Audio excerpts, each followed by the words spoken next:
It basically says that you should cut out from your life anyone who's struggling, who's sick, or who's grieving because somehow their negativity will impact on you. Hello everyone, this is Wandering Tati. So this isn't a video I had originally planned on doing. I was actually going to make a video about toxic positivity, but while doing so, I came across the mention of this gem of a book many times. That's why I decided to read it, and I got so angry about it that I had to make a video exclusively about this. Of course, I had heard about this before, and the concept seemed ridiculous to me at the moment, but I have never actually read the book or watched the film, so I thought, well, if I'm going to complain about toxic positivity, then this is something I have to see for myself. Boy, did I regret that decision. Since its publication in 2006, the book has sold over 30 million copies worldwide, and it has been translated into 50 languages. So this is a very popular belief. It was even endorsed by Oprah at some point. As you might have deduced from the title or thumbnail of this video, I'm not exactly a fan. To say that this wasn't my cup of tea is an understatement. It was an excruciating pain to read. I don't think I've ever suffered this much reading a book, ever. Just to get this out of the way from the start, I would really like to form a community that accepts people with all types of thinking. I just personally attribute great value into analyzing claims with a skeptical approach, and I don't believe that The Secret holds up to any scrutiny. If you are a follower of it, please know that even though I think my analysis came out pretty sarcastic, you are very welcome to express your opinions in the comments, and let me know if you have an answer to my questions or remarks. Hopefully we can all discuss in a kind and respectful way, even though we might have opposite opinions. And don't forget, I'm just an idiot on the internet. I don't claim to have all the answers. I'm just trying my best to think things through and not accept claims at face value. But I can, of course, be wrong about many things, and I would like for you to tell me in the comments if that's the case. Nicely, please. Okay, let's begin with the fun part. The review of the book. You know, the so-called secret is revealed pretty early on actually. We don't have to wait much for it. It is what they call the law of attraction. And the law is basically this: thoughts will become things. Whatever you think and visualize, the universe will provide. Like attracts like, as they say. I've been given a glimpse of a great secret, the secret to life. The glimpse came in a 100-year-old book, given to me by my daughter Hailey. I began tracing the secret back through history. I couldn't believe all the people who knew this. They were the greatest people in history: Plato, Shakespeare, Newton, Hugo, Beethoven, Lincoln, Emerson, Edison, Einstein. By the way, no follow-up there. I mean, where the hell did Hailey find this 100-year-old book? Will remain a mystery forever. You know, I don't know anyone who daydreams as much as I do. I do that up to a pathological level. I'm always living this happy, wonderful life inside my head. Probably why I'm so depressed, because real life never comes remotely close to that. Anyway, if visualizing things clearly and repeatedly is all it takes, then by now I should have a Nobel Prize, 2 Grammy Awards, and 1 million subscribers. Where are those? By the way, you can help with the subscribers thing. In the book they make a lot of reference to the guru's favorite scientists, quantum physicists. Apparently, if you choose a field that's really hard to grasp, then it is more likely that people won't check whatever the hell you're saying. It reads: the law of attraction is the law of creation. Quantum physicists tell us that the entire universe emerged from thought. You create your life through your thoughts and the law of attraction, and every single person does the same. It doesn't just work if you know about it. It has always been working in your life and every other person's life throughout history. When you become aware of this great law, then you become aware of how incredibly powerful you are, to be able to think your life into existence. I know this is a long shot, but if by any chance there is a quantum physicist in the audience of this video, or someone who's studying quantum physics, then you can let us know in the comments what you think about this claim. I'm not going to pretend that I understand quantum physics, but for sure my friend Rhonda here doesn't either. There's even a part of the book when she mentions that she never took an advanced course on physics, but when she wanted to read about quantum physics and how it supposedly demonstrates the validity of The Secret, well, you guessed it, she thought that she had the ability to do this, and then she did. The book is a repetition of the same concept for what feels like billions and billions of pages. I'm usually a pretty fast reader. Had this been a good book, I would have probably finished it in one sitting. But it took me a couple of days to digest. Basically, it became a cycle of reading it for a while, getting really angry, stopping right before I develop an ulcer, leaving it there, running through the streets while screaming and shaking my hand towards the clouds, coming back home, watching some Netflix to relax, going to bed, and repeating the cycle the next day. There isn't any citation or reference whatsoever in the whole book. No explanation as to why this law supposedly works, just quote mining from famous people and claims made by these honorary co-authors that appear in the book repeatedly. It is filled with nothing more than anecdotal evidence. I mean, I know this is probably a bias of mine, but this book has a lot of people making claims, holding titles like personal coach, metaphysician, money-making expert, healer, personal transformation specialist, trainer in the field of mind potential, visionary, because that's a title you can hold, I guess, life coach, and motivational speaker. I know that they tell us the secret pretty early on in the book, and they repeat it only twice in that sentence. But worry not, because we are going to hear it repeatedly.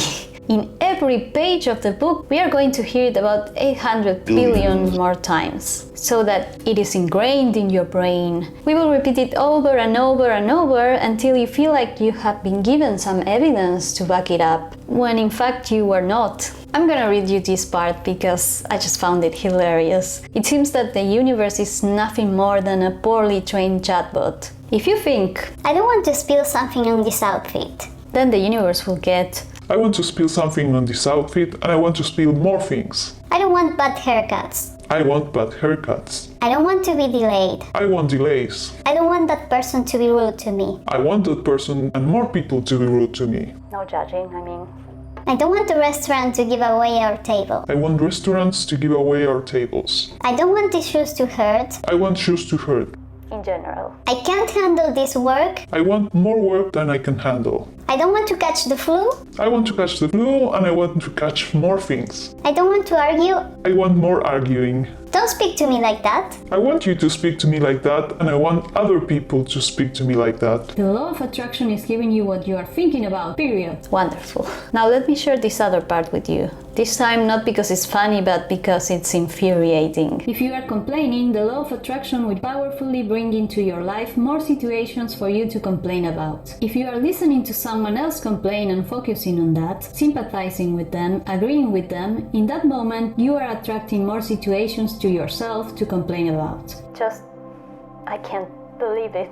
This line of thinking discourages empathy and compassion in a world that, in my humble opinion, has too little of already. It basically says that you should cut out from your life anyone who's struggling, who's sick, or who's grieving because somehow their negativity will impact on you. This is exactly what we need, a world in which people are even more selfish than they already are. Just think about this. People who might be bitter due to their pain and struggles are probably the people who need you the most. And if you follow this line of thinking, you are just going to abandon them because somehow their negativity will rub on to you. Just let that sink in for a moment and think whether or not this is the kind of world you would like to live in. If this were the reality of the world, then I would have no other choice but to accept it, but it just isn't. There is no evidence to back this up. And having this kind of beliefs is not harmless, which is why I decided to make this video.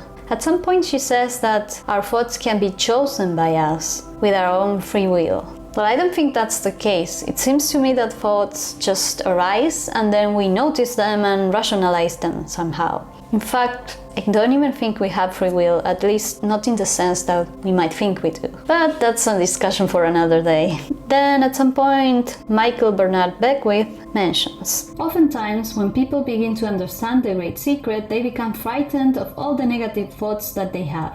They need to be aware that it has been scientifically proven that an affirmative thought is hundreds of times more powerful than a negative thought. That eliminates a degree of worry right there. If you're going to say something like, it has been scientifically proven, then maybe you should add a citation. I don't know, a reference to an article in a peer-reviewed journal.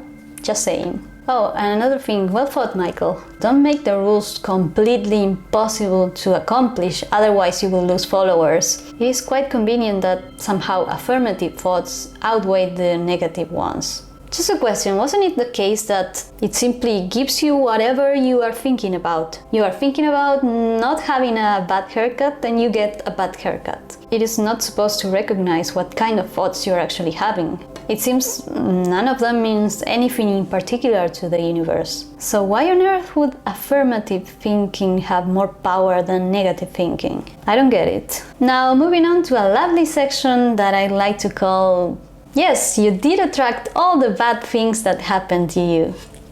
Dr. Joe Vitale says, "Everything that surrounds you right now in your life, including the things you're complaining about, you have attracted." Now I know at first blush that's going to be something that you hate to hear. You're going to immediately say, "I didn't attract a car accident. I didn't attract this particular client who gives me a hard time. I didn't particularly attract the debt." And I'm here to be a little bit in your face and to say, yes, you did attract it. This is one of the hardest concepts to get, but once you've accepted it, it's life transforming. At least by the next paragraph, they show some self-awareness of what we will immediately think about. Often when people first hear this part of The Secret, they recall events in history where masses of lives were lost, and they find it incomprehensible that so many people could have attracted themselves to the event. By the law of attraction, they had to be on the same frequency as the event. It doesn't necessarily mean they thought of that exact event, but the frequency of their thoughts matched the frequency of the event. If people believe they can be in the wrong place at the wrong time and they have no control over outside circumstances, those thoughts of fear, separation, and powerlessness, if persistent, can attract them to being in the wrong place at the wrong time. Yes. This is implying that people just piped the Holocaust into existence. All wars, dictatorships, human rights violations, natural disasters, inflation, you name it. We attracted those. You know that baby who cried for 10 hours straight on that flight you took? Your fault. That Windows update that you couldn't postpone while you were due a project tomorrow? Your fault. You know that time the waiter said, "Enjoy your meal," and you replied with, "Thanks, you too"? Well, yeah, that one is kind of on you, but whatever.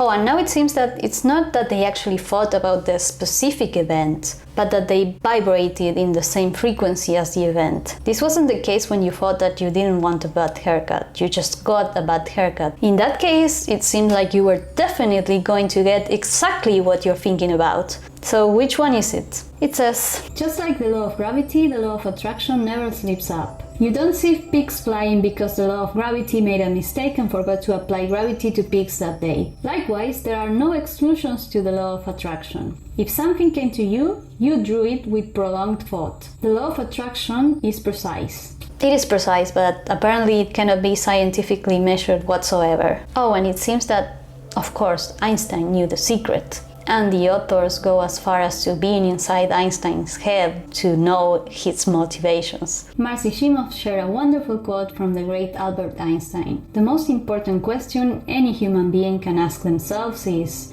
this a friendly universe?" Knowing the law of attraction, the only answer to give is yes, the universe is friendly. Why? Because when you answer in this way, by the law of attraction, you must experience that. Albert Einstein posed this powerful question because he knew the secret. He knew by asking the question it would force us to think and make a choice. To take Einstein's intention even further, you can affirm and proclaim, "This is a magnificent universe. The universe is bringing all good things to me. The universe is conspiring for me in all things. The universe is supporting me in everything I do. The universe meets all my needs immediately.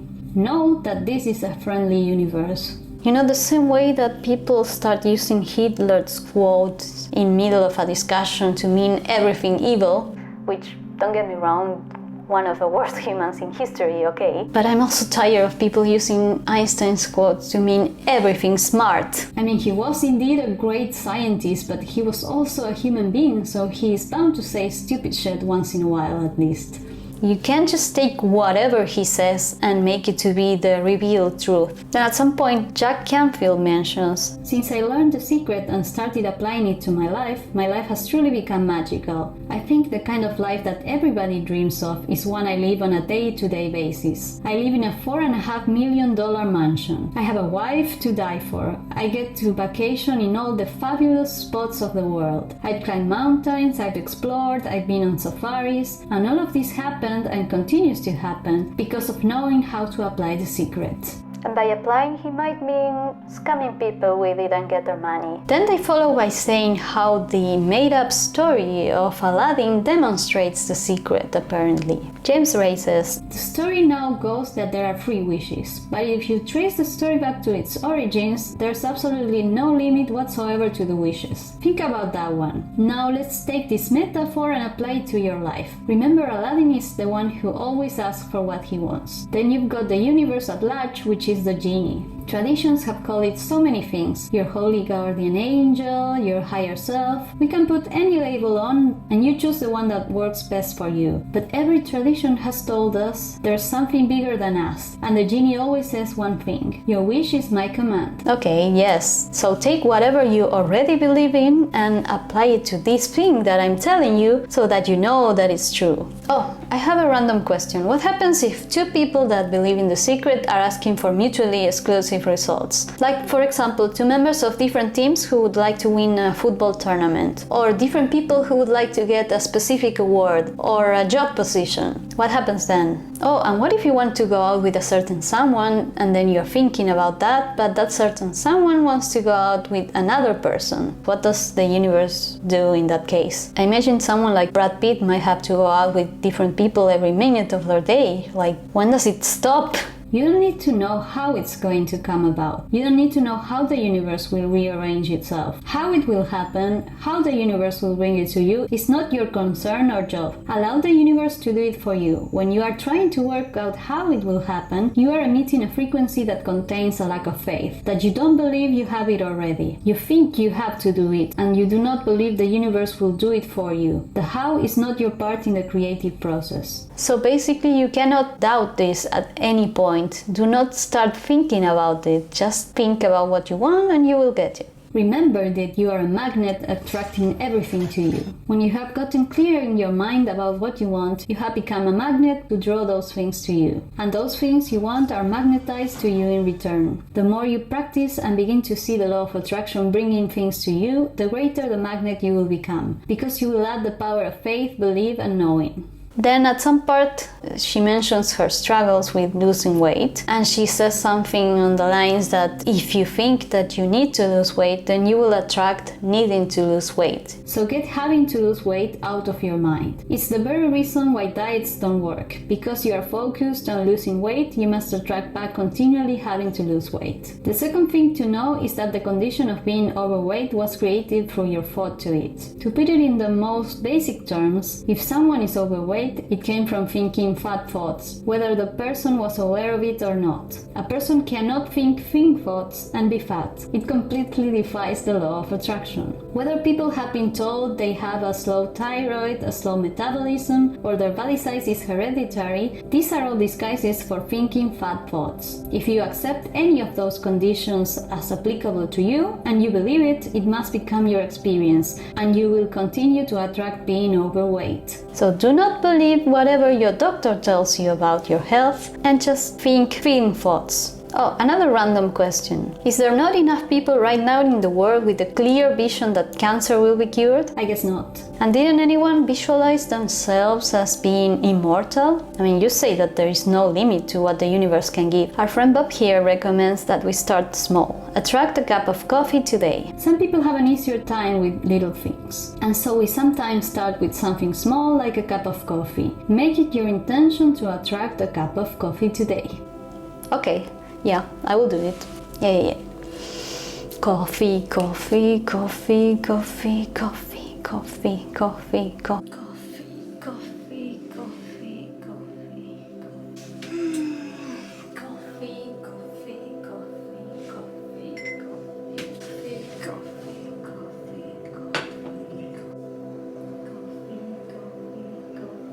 Here, We cracked the real secret. You just have to annoy people into giving you what you want. It was so easy.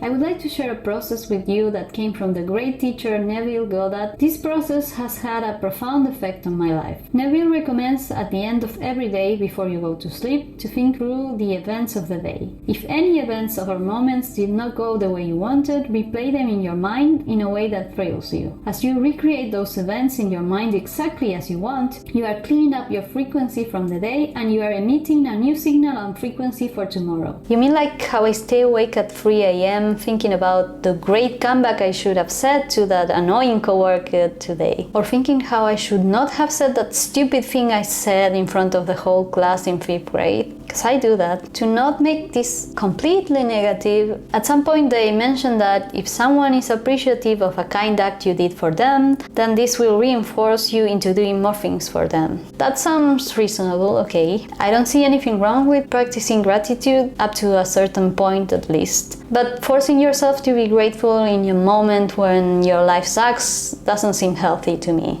You know, there's a weird story about something that they call gratitude rocks.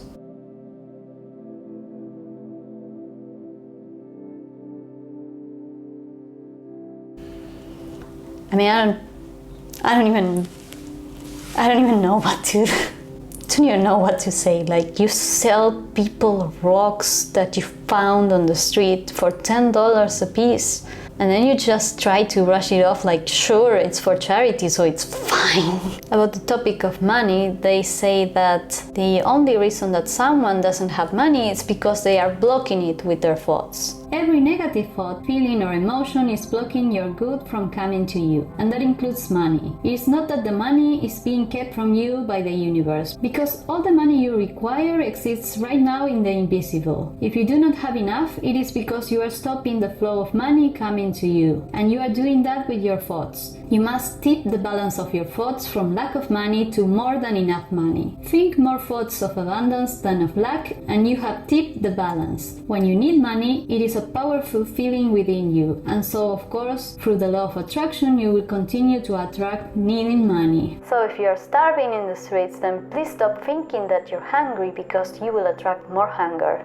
I mean, can't believe it. If you're thinking, I don't have enough money to give, bingo! Now you know why you don't have enough money. When you think you don't have enough to give, start giving. Start giving more money to the authors of The Secret.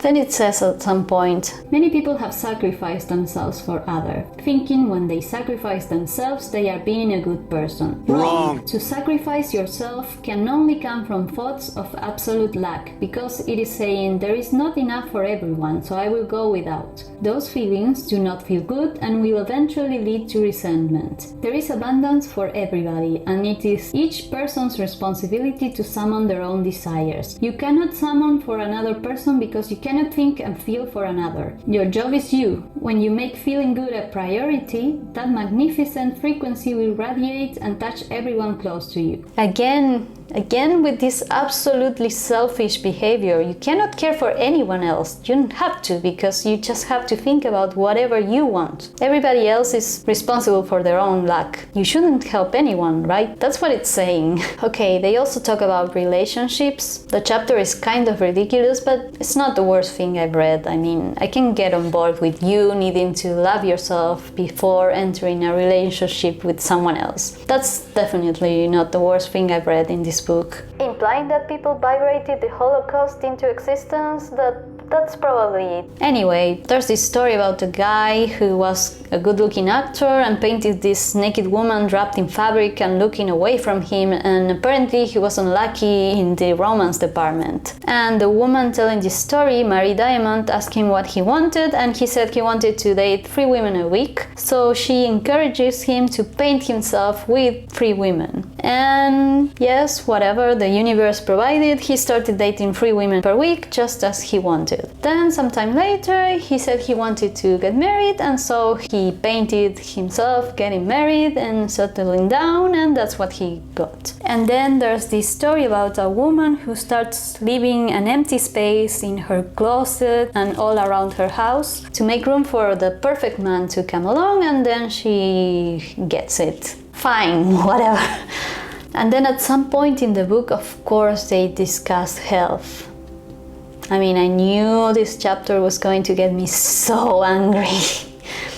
It includes some wonderful sections like this one that I like to call Trying to Avoid a Lawsuit. Dr. John DeMartini says, if somebody is in a situation where they are sick and they have an alternative to try to explore what is in their mind creating it versus using medicine, if it's an acute situation that could really bring death to them, then obviously the medicine is a wise thing to do, while they explore what the mind is about. So you don't want to negate medicine. Every form of healing has a place. They also mentioned that somehow the placebo effect works because of The Secret. You know, you mentioned the placebo effect and you actually had an opportunity to present some articles on it, but no, that's too much to ask, I guess. Dr. DeMartini is telling us that love and gratitude will dissolve all negativity in our lives, no matter what form it has taken. Love and gratitude can part seas, move mountains, and create miracles. And love and gratitude can dissolve any disease. No, they cannot. They cannot. You can have all the love in the world and still die. I'm just speechless. Somebody can say this. I know my fair share of people who were surrounded by love and gratitude, but they didn't make it, so shut the fuck up. I knew this chapter was going to make me so angry. The question frequently asked is, when a person has manifested a disease in the body, temple, or some kind of discomfort in their life, can it be turned around through the power of right thinking? And the answer is absolutely yes. Absolutely not.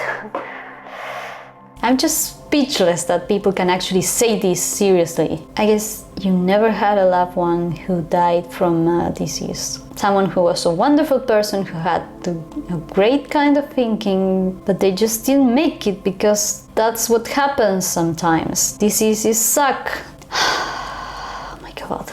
Then we are just followed by two anecdotes of people getting really serious diseases and somehow getting cured by watching funny movies. No, I'm not kidding. I wish I was, but I'm not. So you cannot catch anything unless you think you can. And thinking you can is inviting it to you with your thought. You are also inviting illness if you are listening to people talking about their illness. As you listen, you are giving all of your thought and focus to illness. And when you give all your thought to something, you are asking for it. And you are certainly not helping them. You are adding energy to their illness. If you really want to help that person, change the conversation to good things, if you can. Or be on your way. As you walk away, give your powerful thoughts and feelings to seeing that person well, and then let it go. So yes, abandon everyone you love who is having a terrible disease. And if they want to vent with you and talk about the disease, then just change the subject, because that's too negative for you. Shut up.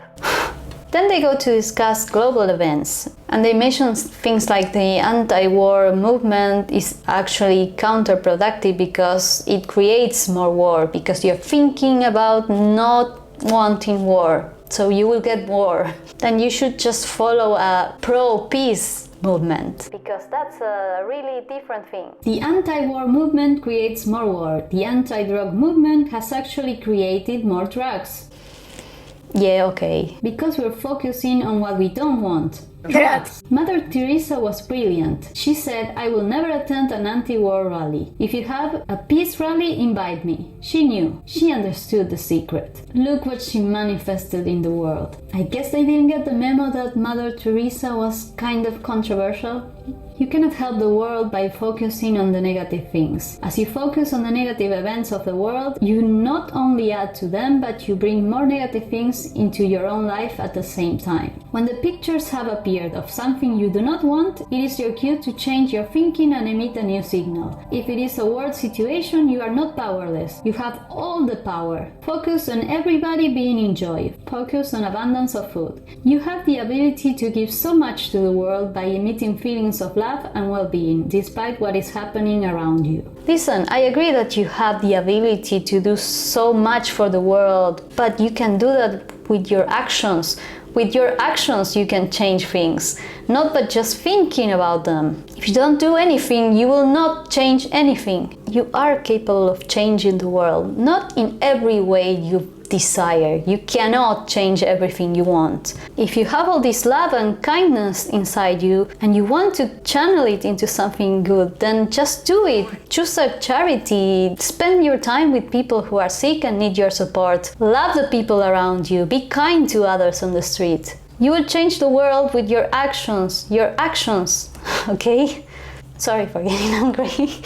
Anyway, I think I'm just gonna stop here because we talked about many parts of the book already, and I think we get the idea about The Secret. I'm not convinced by it, and I think there is no evidence whatsoever to back this up. And I don't think it's a harmless belief. It can make you act in a really cruel way and remove from your life people who are suffering and need you the most. Just to clarify, I don't blame the people who believe in this. I know for a fact that there are good people who do care about others, who follow this line of reasoning. And I don't know, perhaps they have not considered some aspects of it. Trust me, I know what it's like to feel helpless about the things that life throws at you. I understand the desire to feel like there is something you can do, that you can take control. But this claim is unfalsifiable, and it is posed in a way in which you can never argue with it, because then what? Are you going to say that you never had a negative thought in your life? Well, there you go. That's why it didn't work. Or maybe you were not doing it the right way. You were not visualizing it enough. You didn't visualize it the correct way, and so on. You can always find a way to disregard whatever objections people may have. And you don't even have to prove anything at all. Anyway, this is going to be all for today. I'm sorry I got angry before, but I still think that this is something worth discussing, and this probably came a bit too sarcastic, but I really would like everyone to feel welcome here. I truly want this community to be welcoming of people with different opinions. So I really hope that you can discuss this kindly in the comments. I made this video for people who were curious about The Secret, but also for people who already believe in it. If I can make you ponder on some things, then I'm glad. I really hope you found this video entertaining and of some value. If you did, please hit the like button to let me know. And don't forget to subscribe and hit the bell icon if you would like to be notified whenever I upload a new video. Anyway, thanks a lot for watching. Until next time!